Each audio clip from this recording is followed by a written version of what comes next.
কিছুরা মিলাই খাইছে, রাজা বাচ্চারা সুন্দর মিলাই মিলাই খাইছে। এরা রাজার আমল থেকে এগুলি চলতেছে, আর এগুলি আমাদের ময়মুরব্বীরা কইরা গেছে, তখন হলো আমরা করতেছি। দই বড়া আছে, ফালুদা আছে, পেস্তা বাদামের শরবত আছে।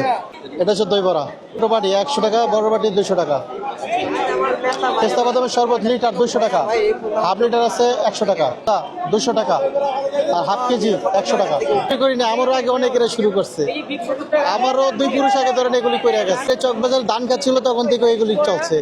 আর এগুলি তো নিউ আপডেট। এই যে পেস্তা বাদামের সর্বোচ্চ 10 বছর 11 বছর হয়েছে। এটা শুধু রমজান মাসের জন্যই হয়। রমজান মাসে রোজাদার ব্যক্তিরা এটা পছন্দ করে। পুরান ঢাকার ঐতিহ্যবাহী খাবার এরা অনেক ময়মুরব্বীরা এটি পছন্দ করে। হয়তো এখন আপডেট বেড়েছে, এখন মিষ্টিটা পছন্দ করে। আগে খাইছে টক মিষ্টি ঝাল, ভাইকা চুরা মিলাই খাইছে, রাজা বাচ্চারা সুন্দর মিলাই মিলাই খাইছে। কখনো তো পিস পিস করে খায়, বাসা গিয়ে খায় মজা পায় না। এটার ভাইঙ্গা চুরা মিলাই একবারে মিলাইয়া হালিমের মতো করে খাইতে হয়, কিন্তু অনেকে জানে না। আগে রাজা বাচ্চারা খাইতো, এখন জনগণেরা খাইতেছে, রাজার পূজারা খাইতেছে। এখন একটা মাসকাল ডাল, পোলাও চাল, আতু চাল গুঁড়া দিয়ে বানানো, আর বারাবাদর মশলা আছে এদিকে। এই যে এখানে সব ধরনের মশলাই আছে।